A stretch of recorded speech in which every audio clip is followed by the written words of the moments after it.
ናኒድና ናና ያለው አይችልም። የሕግ አዋቂ ነው። ናና ያለው በዚች በጥቂት የእውቀት ቃል ልብ ተሸረሸረ፣ አመንከኛል። ገና ከዚህ የሚበልጥ ታያለህ፣ ተከተለኛል። የመጀመሪያ ቀን ልቡ ትርክክ ብሎ ፈሰሰ ኢየሱስ እግር ስር። እዚህ ቤተልሔም እያለ ትልልቅ የሕግ መምህራን ያሉባቸው እነ ኢየሩሳሌም እያሉ ሌሎች የገሊላ ከተሞች እያሉ ከናዝሬት መልካም ነገር ሊወጣ ይችላልን? ሳና ያለ የእግዚአብሔር የመጨረሻ ብርሃን ጌታችን ኢየሱስ ክርስቶስ ሰማይና ምድርን እማገናኘው አንተ የእግዚአብሔር ልጅ።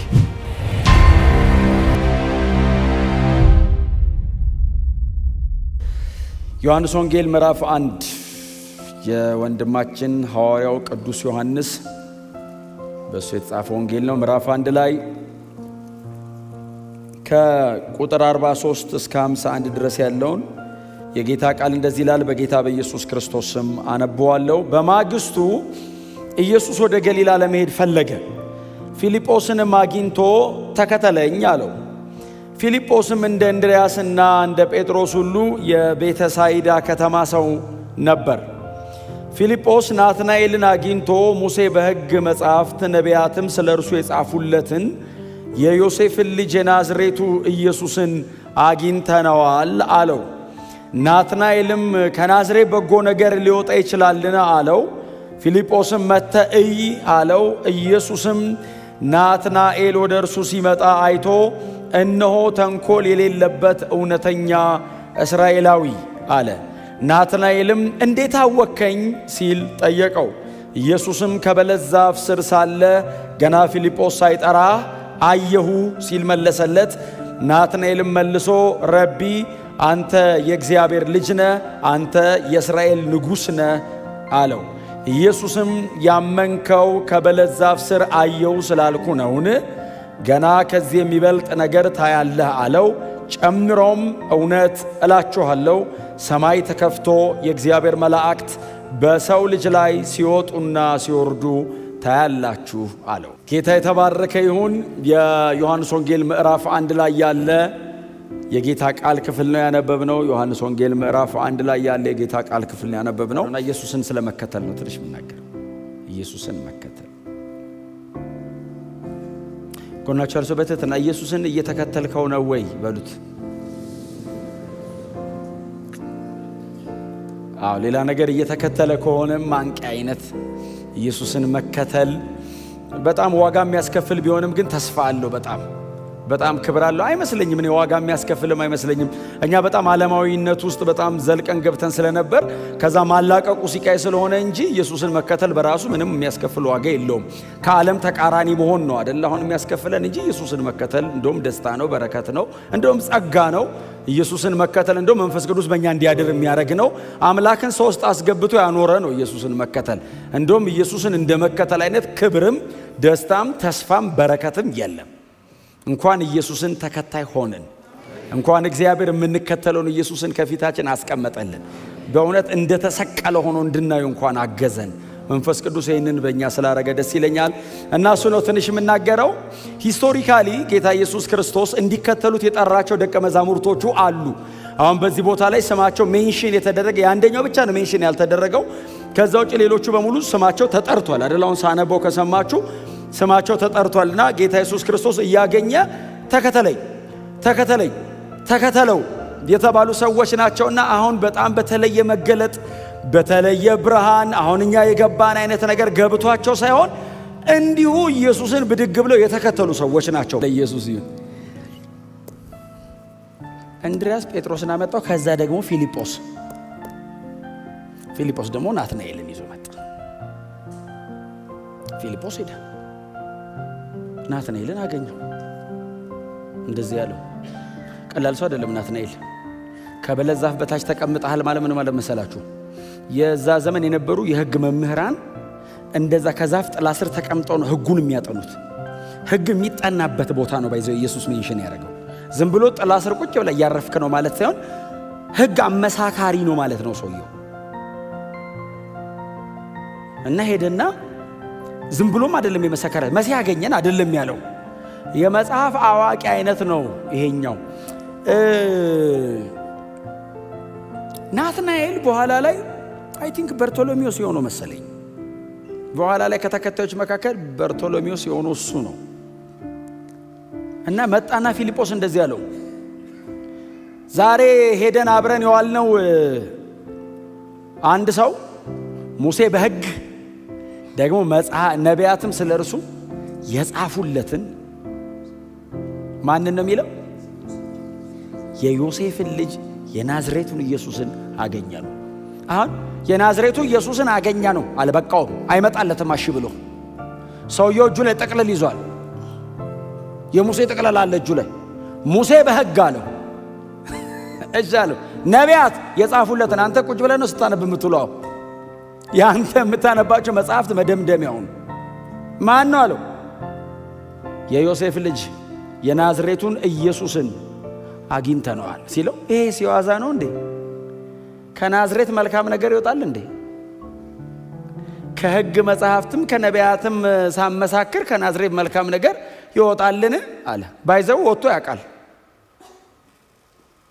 አሁን እኛ ብዙ ጊዜ ኢየሱስ ጋር መተን ይወጣልን ብለን ዮናስ፣ ነብዩ ዮናስ፣ የብሉይ ኪዳኑ ነብዩ ዮናስ። አሁን ኢየሱስ ከመጣ በኋላ የናዝሬት ተባለ እንጂ ከዛ በፊት ዮናስ የተነሳው እዚህ አካባቢ ነው። ባይዘው አንድም የብሉይ ኪዳን ነብይ አለ፣ ስሙን ቀጥታ ማላስታውሰው፣ የተነሱት ከዚህ ነው። ባይዘው ኢየሱስን ላለመቀበል የሕግ መምህራን የሄዱት ርቀት ነው። ባይዘው እንጂ ሰው ስላልተነሳ አይደለም። እንደነ ነብዩ ዮናስ አይነት ታላላቅ ሰዎች። ለዛ ነው ጌታ ኢየሱስ ሜንሽን አድርጎታል፣ ከነብዩ ከዮናስ ምልክት በቀር ለዚህ ትውልድ አይሰጠውም ብሎ አልኩ። ኢየሱስ ከነብዩ ከዮናስ ምልክት በቀር ለዚህ ትውልድ አይሰጠውም። ግን ይኸውላችሁ ርቀት ነው የሚሄዱት፣ ርቀት ላለመቀበል ስታስበው አንተ እዚህ ቤተልሔም እያለ ትልልቅ የሕግ መምህራን ያሉባቸው እነ ኢየሩሳሌም እያሉ ሌሎች የገሊላ ከተሞች እያሉ ከናዝሬት መልካም ነገር ሊወጣ ይችላልን ሲለው ምንድን ነው ያለው? ሊያስረዳው አልሞከርም። አይችለውማ፣ አይችለውም። የሕግ አዋቂ ነው። ናና ያለው ናኒድና ናና ያለው። ከዛ ናትናኤል መጣ ከፊልጶስ ጋር ወክ እያደረጉ ሲመጡ ጌታ ኢየሱስ አየው። ክፋት የሌለበት ንጹሕ እስራኤላዊ አለው። አሁን ኢየሱስ ክርስቶስን ላለመቀበል ሳይሆን እውነትን ለማወቅ ነው ይህን ሁሉ ነገር የሚያደርግ ይህ ልጅ። ስለዚህ ሞቲቭ ኢንቴንሽን ንጹሕ ነው አለው። ክፋት የለብም፣ ዲሴትፉል አይደለህም፣ ንጹሕ እስራኤላዊ ነው ያለ ሲለው ናትናኤልስ አይ ቲንክ እኔ በፊልጶስ ስብከት ትንሽ ተሸርሽሯል እንደዚህ ያለው። ቴስቲሞኒ በጣም ከባድ ነው። ናትናኤል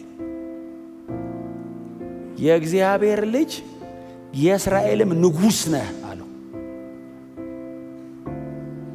በአንድ ንግግር እንከን ክፋት የሌለብህ ንጹሕ እስራኤላዊ ሲለው አገኘው። ታውቃለህ ኢየሱስ በእውቀት ቃል ትንቢት አይደለም ባይዘው፣ ይሄ የእውቀት ቃል። ያችን የሳማርያዊቷን ሴት ኢየሱስ ሕይወቷን ክሮስ ያደረገበት መንገድ ነው የእውቀት ቃል። እንደዚህ ፕሮፌሲ እኮ አይደለም። እንደውም ለጴጥሮስ ነው ትንቢት የነገረው። ምናልባት አሁን ጊዜው ስላልሆነ ወደ ላይ ስለሆነ አልተናገርኩትም እንጂ ሲያገኘው ስምዖን አለው። አቤት ጴጥሮስ ትባላለህ አለው። አሁን ትንቢት ነው እሱ። የመጀመሪያ ያገኘው ቀን ስምዖን ነው። በኋላ ክርስቶስ ያው እግዚአብሔር ልጅ ነህ ሲል ጴጥሮስ ተባለ። ትንቢት ነው እሱ። ወደፊት ጴጥሮስ ብዬ አወጣልሃለሁ ስምህን። ሸምበቆ ሆይ አለው። አቤት አለት ትባላለህ ወደፊት፣ ሸምበቆ አለት ትሆናለች። ይሄኛውንስ የእውቀት ቃል ገለጠው። ክፋት የሌለበት ንጹሕ እስራኤላዊ አንተ አለው። መሲህ ተብሎ ነው የመጣው። አንተው የእግዚአብሔር ልጅ፣ ቀጥሎስ የእስራኤል ንጉሥ ነህ፣ የምንጠብቀው አንተን ነው ሲለው ጌታ ኢየሱስ ክርስቶስ እንደዚህ አለው፣ ይህንን ብቻ ስለተናገርኩ አመንክን? በዚች በጥቂት የእውቀት ቃል ልብህ ተሸረሸረ አመንከኝ አለው። ገና ከዚህ የሚበልጥ ታያለህ እና ተከተለኝ አለው። የመጀመሪያ ቀን ልቡ ትርክክ ብሎ ፈሰሰ ኢየሱስ እግር ስር። ኦ አለው፣ አመንክ እንደዚህ ስል አለው። ብዙ ሰው ብዙ ተነግሮት አያምንማ። ይሄስ እየጠበቀ ስለሆነ እግዚአብሔር እንዲህ ያሉትን ያግዛል። ሕግ አዋቂ ነው፣ ያነባል። ሚስጥር ነገር ሲነግረው እንከን የሌለብህ ክፋትም አታውቅ ንጹሕ እስራኤላዊ ነህ ሲለው አንተ የእስራኤል ንጉሥ ነህ የእግዚአብሔርም ልጅ ነህ አለው። በጣም ከባድ ስቴትመንት ነው። ባይዘው የእስራኤል ንጉሥ ነህ የሚለው መሲህ ነህ የሚል ነው ተተክቶ የሚገባው ቃል። ትክክለኛ እናንተ የምታነቡት ከሆነ ኦሪጂናሊ ማኑስክሪፕቱ ላይ ክርስቶስ የሚለውን ከዚህ ጋር አንድ ላይ ነው የሚሰፋው ኩሪዮስ ከሚለው ጋር። የእስራኤል ንጉሥ ነው የሚለው መሲያችን ነህ አለው። እምንጠብቅ አዳኛችን አንተ ነህ አለው። ቀጥሎ የእግዚአብሔር ልጅ ነህ አለው። አይሁዳዊ ብሎም ሕግ አዋቂ ማንንም የእግዚአብሔር ልጅ ብሎ አይጠራም። የእግዚአብሔር ልጅ ኢየሱስ የተገደለው ለምንድን ነው? የእግዚአብሔር ልጅ ነኝ ብሎ እኮ ነው የገደሉት። ራሱን ከእግዚአብሔር ጋር እኩል አረገ ነው ባይዘወይስ ትርጉሙ። የእግዚአብሔር ልጅ ነህ ማለት አምላክ ነህ ነው ትርጉሙ። እኛ መሃል ሥጋ ለብሰህ አድረህ ነው እንጂ መለኮት ነህ አለው። ዕድሜያችንን ሁሉ በክርስትና እምነት ላይ ጠልቀን ብንገባ የመጨረሻ ዕውቀታችን ይሄ ነው። ኢየሱስን የእግዚአብሔር ልጅ ከሚለው ዕውቀት የዘለለ ሌላ ዕውቀት አይመጣም። የእግዚአብሔር ልጅ ነው የሚለውን ግን በጣም በጥልቀትና በስፋት እናጠናለን። ሳንጨርሰው ዕድሜያችን ያልቃል። ፓኬጁ ግን ይሄ ነው። የምትጠበቀው መሲህ ክርስቶስ ማለት ነው አንተ ነህ። ቀጥሎ ከሰማይ የወረድክ በመለኮትነት ላይ ሰውነትን የደረብክ ደግሞ የእግዚአብሔር ልጅ አንተ ነህ። አምላክ ሰው ሆነ መሃላችን መጥተሃል። በመስቀል ላይ ሞተህ ታድነናለህ አለው። ከዚህ ውጭ ክርስትና አለ እንዴ? ይሄ ነው በቃ። ጌታ ኢየሱስ ክርስቶስ እንደዚያ ነው። በል ይሄንን የሚያክል ግዙፍ እውነት በዚች ጥቂት የእውቀት ቃል ካገኘህ አለው ተከተለኝ፣ ብዙ የሚበልጥ ነገር ታያለህ አለው። ከዛ ለተሰበሰቡት ሁሉ እንደዚህ አላቸው። የተሰበሰቡት የሚለው አሁን እኛ የሚመስለን ይህን የሚያክል ጉባኤ ነው። 6 ናቸው መሰለኝ። ለተሰበሰቡት ሁሉ የሚለው 6 ናቸው። እንድርያስ አለ፣ ጴጥሮስ አለ፣ ፊልጶስ አለ፣ ዮሐንስ አለ፣ ናትናኤል አለ። 5 ከጌታ ጋር 6 ለተሰበሰቡት ሁሉ። በኋላ ባይዘው አንዱ ብቻውን በ7 ደቂቃ ስብከት 3000 የሚያመጣው ሁሉ ቢባል ያዋጣል። የከተማ ኩሌታ የሚከተላቸው እነዚህ ነው። ባይዘው ሁሉ አለ ኢየሱስ ለተሰበሰቡት ሁሉ የእግዚአብሔር መላእክት በሰው ልጅ ላይ ወደ ሰማይ ሲወጡና ሲወርዱ ታያላችሁ። ይህችን ራእይ ዘፍጥረት 28 ላይ ያያት ሰው አለ። ያዕቆብ የሚባል የይስሐቅ ልጅ ትዝ ይላችኋል። ኤሳው አሳዶት ከአባቱ ከይስሐቅ ቤት ወጥቶ ወደ እናቱ ወንድም ወደ ላባ ቤት ሲሄድ መሸበት መንገድ ላይ እና ምድረ በዳ ላይ ድንጋይ ተንተርሶ ጋደማል። ጋደም ሲል ሌሊት በራእይ መሰላል ከመሬት እስከ ሰማይ ተዘርግቶ የመሰላሉ ጫፍ ላይ እግዚአብሔር ይዞት ከመሬት ወደ ሰማይ የእግዚአብሔር መላእክት ሲወጡና ሲወርዱ በሕልም አይቷል። ጌታ ኢየሱስ ክርስቶስ ምን አለ? የእግዚአብሔር መላእክት በሰው ልጅ ላይ ወደ ሰማይ ሲወጡና ሲወርዱ የምታዩበት ጊዜ አለ። እኔ ነኝ መሰላሉ፣ ሰማይና ምድርን የማገናኘው እኔ ነኝ። በመስቀል በኩል መሰላል እሰራና እናንተ ወደ ሰማይ። እስቲ አሜን በሉ።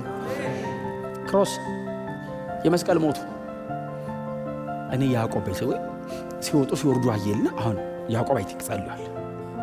ይህ ስፍራ የእግዚአብሔር ቤት ነው ብሎ አይደል ዘይት አፈሰሰና የአምላኩን የእግዚአብሔርን ስም ጠራ ይላል። ከዛ የእግዚአብሔር ቤት ብሎ ስሙ ማለት ቤቴል ነው ያለው የእግዚአብሔር ቤት ብሎ ሄደ። አይ ቲንክ ያዕቆብ በዮሐንስ 1 መሰረት ያለውን ሙሉ በሙሉ ላይረዳ ይችላል። ግን ይሄ ነገር ግን የእግዚአብሔር ቤት ነው። መላእክት ሲወጡና ሲወርዱ አየው። በጣም አስገራሚ ነገር ነው። ይሄ ነገር የእግዚአብሔር ቤት ነው ብሎ ሄደ። ጌታ ኢየሱስ መጣ። እኔ ነኝ መሰላሉ አለ። የዘላለም ሞት ተሰብሮ ሰማይና ምድር የሚታረቁበት አገናኝ ብሪጅ፣ በዘላለም ጥፋት ውስጥ በተወሰነ ሰውና በዘላለም ጽድቅ በሚኖር በእግዚአብሔር መካከል መሃል ላይ ነው ያለው አለ። ሰማይና ምድርን አገናኛቸዋለሁ አለ። እግዚአብሔር የሰው ልጆችን ብቻ ሳይሆን የወደቀውን ዓለም ከራሱ ጋር ያስታረቀው በልጁ በክርስቶስ ኢየሱስ በኩል ነው። መጽሐፍ ሲናገር በእርሱ በኩል ዓለሙን ከራሱ ጋር አስታረቀ፣ ሪኮንሳይል አረጋ ዓለሙ። እዛ ውስጥ እኛ ለዘላለም የእግዚአብሔር ልጆች ሆነ ታረቀን። መሰላል እግዚአብሔር አብ ዘርግቶ ኑ ውጡ አለ። መሰላሉ ጫፍ ላይ የያዘው መሰላሉን አብ ነው። ኑ አለ። አብ ወደ ምድር አልመጣም፣ እሱ ሰማይ ነው ያለው። ማንን የላከው? ኢየሱስን የላከው፣ ብሪጃችንን። ከዛ በመሰላሉ በኩል ተራመዱና ውጡ አለ። ኑ ውጡ ጠርቶናል። አሁን መውጣት አለመውጣት የተጠራው ሰውዬ ፋንታ ነው። ና ውጣ ተብሏል። ሰው አንድ ልጁን መስቀል ላይ ገሏው ና አለ እግዚአብሔር። ና እንታረቅ። እንዴት አድርጌ አንተ ቅዱስ አምላክ በልጄ ደም በኩል ይኸው እሱ እኮ ሞተልህ። አዎ የልጄን ደም ላይ ረጫለሁ፣ ለዘላለም አጸድቅሃለሁ ና ሲል ሰው ተው እባክህ ዞር ዞር ብዬ ልመለስ ያልቃል። 70 ዓመት እንኳን ዞር ዞር ብለበት እንዲሁም ሰርተህበትም አይበቃም። ጎናቸው ያለው ሰው መሰላሉ ተዘርግቷል ቶሎ ውጣ በሉት። አዎ አይ ቲንክ በጣም ብዙዎቻችሁ እየወጣችሁ እንደሆነ በጣም ተስፋ አደርጋለሁ። ከጌታ ጋር እንደተገናኛችሁ ግን ምናልባት እኛ መካከል መሬት ቆሞ እንደዚህ አንጋጦ ወደ ሰማይ የሚያይ ሰው ካለ ዛሬ ይሄው እንጋብዛቸዋል። ይሄው እውነቱ ይሄ ነው። ከዚህ የሚበልጥ ታያላችኋል። ምንድነው ከዚህ የሚበልጥ የምናየው? ብዙ ሰው እኮ የእውቀት ቃሉ ጋር ትንቢቱ ጋር መገለጡ ጋር የሆነ ነገር ጋር እኮ ቀርቷል። ኢየሱስ እንደዚህ ያለው ና ተከተለኝ አለው። የት ነው የምትወስደኝ አለው። እኔ መሰላል ሆኜ ሰማይ ሳደርስ ነው። እኔን መከተል የሚያደርሰው ሰማይ ነው። እኔ መሰላል ነኝ። ና ተከተለኝ። በእኔ ላይ ተረማምደህብኝ እስቲ አሜን በሏ። እኛ እኮ በሰው ላይ ተረማምዶ መሄድ ነው የምናውቀው። ኢየሱስ እንደዚህ እኔ እንደዚህ እዘረጋለሁ በላይ ላይ ተራምደህ የት ነው የምታደርሰን? ሰማይ አባቴ ጋር አብ ጋር በአባቴ ቀኝ ለዘላለም ከኔ ጋር አብራችሁ ትገባላችሁ። ልክ ሁሉም ተጠቅልሎ ከገባ በኋላ መሰላሉ ወደ ላይ ይታጠፋል። ወደ ምድር እንዳይመስልህ ወደ ላይ ይታጠፋል። አብረን ከጌታ ጋር ለዘላለም በእግዚአብሔር ፊት እንኖራለን። ከዚህ የሚበልጥ ታያለህ የሚለው በጣም ብዙ ጊዜ ስሙን በጣም ብዙ ጊዜ እንጠቀማታለን። እቺን ቃል ባይዘው ከዚህ የሚበልጥ ነገር ታያለህ የምንለው ስለ ተአምራት ነው። ባይዘው ይሄን ቃል ብዙ ጊዜ እኔ ሰው ሲጠቀመው ማየው ስለ ተአምራት የተወራ ቃል አይደለም። ዛሬ ትንቢት ነግሬያለሁ። ነገ ሞተ ተሰስነሰ ታያለህ አይደለም ትርጉሙ። መሰላለኝ እኔ ና በቃ በእኔ በኩል ሰማይ ገባ። የሚበልጥ ነገር የት ነው? ሰማይ። የተሻለ ነገር የት ነው? ሰማይ። ለንጽጽር የማይቀርብ ነገር የት ነው? ሰማይ። ኢየሱስ ሰው ሆኖ የመጣው ለምንድን ነው? እኔን ይዞ ሰማይ ለመግባት። በፍጹም ብቻውን ለመኖርማ ማን ከለከለው? መሬት የመጣው ብቻውን ለመመለስ ነው። እኛን ይዞ ለመሄድ ነው። ሲመጣ ብቻውን መጥቷል። ተመልሶ ሲሄድ የማይቆጠር ሕዝብ ይዞ ሊሄድ ነው። ግር ብለን አስቡት። ሰማያውን እንግዲህ ከጌታ ጋር በመሰላሉ ባለው ከነ ጳውሎስ ዘመን ጀምሮ የወጣውን ሰው ዝም ብለህ ሳለው ቁጥሩ ብዛቱ መሰላሉ እኮ በጣም ትልቅ ነው። ዓለምን የማዳን አቅም አለው መሰላሉ። ፍጥረት በሙሉ ግር ብሎ ቢገባበት አይሰበር አይወዛወዝ። የእግዚአብሔር ልጅ ነው መሰላላችን። ክብር ለኢየሱስ ይሁን፣ ክብር ለስሙ ይሁን። ልፋት የለው፣ ጥረት የለው፣ ግረት የለው። በእርሱ ታምናለህ፣ ኢንስታንት የእግዚአብሔር ልጅ ትሆናለህ። መብቱን ይሰጥሃል። እግዚአብሔር አብ ከሰማይ እንደዚህ ይላል፣ በልጅ በኩል አምኛለሁ ስትል በዛ ቅጽበት በቀኙ ነህ። በዛ ቅጽበት የእግዚአብሔር ልጆች ማህበር ተቀላቅለሃል። በዛ ቅጽበት አባ ስትለው አቤት። በምንም አይነት ጽድቅ የማትመጥነውን የእግዚአብሔርን ክብር በክርስቶስ ኢየሱስ በኩል ተሻግረህ እስቲ አሜን በሉ። አንድ ቃል ላይ ሳልንገራችሁ ለጨርስ። እንደዚህ ያለ ጌታ ኢየሱስ ወደ ላይ ከፍ ከፍ ባልኩ ጊዜ ሁሉን ወደ ራሴ እሰባለሁ። አሜሪካ አንብባችኋል። አሁን ብዙ ጊዜ ይሄ ቃል ምንድን ነው የሚመስላችሁ? ሰማይ ሲሄድ እሰባችኋለሁ አይመስልም? አይደለም፣ መሰቀል ነው። መሰቀል ከፍ ከፍ ባልኩ ጊዜ ማለት ምን ነው? ኢየሱስ 3 ጫማ ነው ምናምን ከፍ ብሏል። ትንሽ ከመሬት ሲሰቀል እግሩ መሬት አልረገጠም፣ ከፍ ብሏል። አዎ ከፍ ከፍ ስል ሰውን ወደ ራሴ ይስባል። በመስቀል በኩል ነው ሰባቸዋለሁ አይደል? በዚህ እንጂ ሰማይ ስገባ ጠራርጌ ወስዳቸዋለሁ ማለት ብቻ አይደለም ትርጉሙ። አዎ መዳኛ መንገዱ ይሄ ነው። አዎ ትንሽ ከፍ ከፍ ስል አዎ ወደ እግዚአብሔር የምትታረቁት በእኔ መስቀል ሞት ነው። አብ እናንተን የሚወስዳቸው በእኔ ደም ነው። የለም ሌላ። ከኢየሱስ ውጭ የማንሰብከው ለምንድን ነው? ኢየሱስ የመጨረሻ መልእክት የሆነው ለምንድን ነው? የዘላለም ሕይወት ማግኛ ሌላ መንገድ ስለሌለ ነው። የለም ሌላ። ቢኖርና ብናወራ ጥሩ ነበር። የለም፣ ዝግ ነው። ምንም ነገር ከሞት በታች ነው። ምንም ነገር ከፍርድ በታች ነው። የዘላለም ሕይወት ያለበት ብቸኛ መንገድ፣ አንድ መንገድ እኮ አይደለም፣ ብቸኛ ነው። ብቸኛ በፍጹም ደግ ጥሩ ነገር የምትሰሩ ሰዎች እግዚአብሔር ይባርካችሁ። ግን በሱ በኩል ወደ እግዚአብሔር መንግስት አይገባም። በጣም የሞራል ሰው የሆናችሁ እኔ እንትን አላረግም። ክርስትና እኮ የካራክተር ሞዲፊኬሽን መስሪያ ቦታ አይደለም። የዘላለም ሕይወት ነው። ሕይወት ኤክስፒሪየንስ ማድረግ አለባችሁ። ከኢየሱስ ጋር መኖር፣ ከኢየሱስ ጋር መዋል። የት ነው የምትኖረው? አብሬ ከፐርሰኑ ጋር መኖር። የሆነ ነገር መተው፣ የሆነ ነገር ማድረግ አይደለም መልመድ ያለባቸው። ከኢየሱስ ጋር መኖር። ከእሱ ጋር ከመኖር የተነሳ ነው መተው ያለብህ።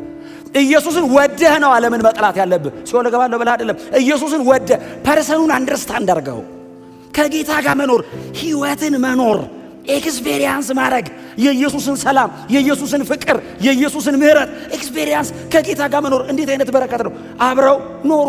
እንኑር። የት ትኖራለህ? እንከተልህ፣ እንምጣዊ። አዎ መጡ። ከዛስ መቅበስም የሚያስታውቀው ብቻህን አይደለም። ይሄ ፋውንቴን ሆድ ውስጥ የሚከፈተው ሄዱ። ያገኙት የመጀመሪያ ቀን ነው። ባይዘው ወደ ዓለም ሁሉ ሄዱ የተባሉ ቀን አይደለም። የመጀመሪያ ቀን ከነካ እንደሱ ነው የምትሆነው። ክርስትና በባህሪው እንደሱ ነው። ምጥ እንደያዘው ሰው ነው የሚያደርገው። ትላለህ። ካልወለደች እንደማትገላገል እህት ትሄዳለህ። ትላለህ። ኧረ ና። ከዛ ይዘው የሄዷቸው ሰዎች አልተመለሱም። እዛው ነው የቀሩት። ባይዘው ኢየሱስ አጠገብ መጥተው አብረው ውለው አብረው ከርመው ያልሰነበቱት ይሁዳ ብቻ ነው። እሱም ከኢየሱስ ውጭ የለም። የእግዚአብሔር የመጨረሻ ብርሃን ጌታችን ኢየሱስ ክርስቶስ። ምን አይነት እድል ነው! ረቢ አሉት። ኢየሱስን በአካል አወቁት፣ አዩት። ድነት ስጋ ለብሶ ሲራመድ አገኙት። ሳልቬሽን ፐርሶኒፋይ ሆኖ ድነት እንዲተነካ አብረው በሉ ከድነት ጋር እስከ 10 ሰዓት ዋሉ ይላል ከዘላለም አምላክ ጋር። እሱ ዘመን የሌለው አምላክ 10 ሰዓት አብራችሁን ቆዩ አላቸው። በእነሱ ጊዜ አቀጣጠር፣ በእነሱ ቀመር ውስጥ ገብቶ ወንጌል ከኢየሱስ ውጪ እድልም ተስፋም የለም። ዛሬ ምናልባት አዲስ ለሆኑ ሰዎች ብቻ ሳይሆን ለኖርን፣ ለኛም ለኖርን ጌታን እናውቃለን የምትሉ ሰዎች በእግዚአብሔር ቤት ኖር ያለው ይገርማል ብላችሁ ትምህርተ ክርስቶስን በስኬለተን የምታቆሙ በጣም ጎበዝ ቴዎሎጂካሊ ብዙ ነገር የምታውቁ ሰዎች፣ የምታነቡ ሰዎች፣ ምናልባት አዲስም የሆናችሁ ሰዎች ካላችሁ ከጌታ ጋር መኖር ልመዱ። ኢየሱስን ኤክስፔሪየንስ አድርጉት። ኑሩ ከኢየሱስ ጋር፣ በእርሱ ፍቅር መኖር፣ በእርሱ ህይወት መኖር፣ ኢንጆይ ማድረግ። አባቶች እኮ ያንን ህይወት ኢንጆይ ያደረጉት። ከዛስ እስር ቤት ሲገቡ ማን ያቋርጠው ህይወቱን? ደስ ይበላችሁ ይላል። ህይወት ነው። ኮምፕሌን አረግ ደግሜ እላለሁ። ሊሰቅሏቸው ሲሉ እንደ ጌታዬ አወሬ ክብር ነው ዘቀዘቀኝ። ይሄ እኮ ህይወት ነው። ባይዘወይ የሚበልጠው ደስታና የሚበልጠው ረፍት ከጌታ ተካፍለውት እንጂ ነገሩ ቀላል ሆኖ አይደለም። መከራው ባይዘወይ አራ ችግር የለም እየተባለ የሚኮን አይደለም። የሚበልጥ ነው ውስጣቸው ያለው ከጌታ ጋር መኖር። በእውነት እንደ ክርስቲያን ይህንን ኤክስፔሪየንስ ካላረግን ከስራናል። ድካም፣ በእውነት ድካም። የሆነ ስርዓት እየደገሙ መኖር ከሆነ ድካም ነው በጣም። ከጌታ ጋር መኖር ከሆነስ ማንም ሰማይና ምድር እንዲህ ሊገጣጠም ሾልከቶታል። ወደ ሰማይ ነው የምትሄደው። ኢየሱስ ክርስቶስ ብቻ ያድናል።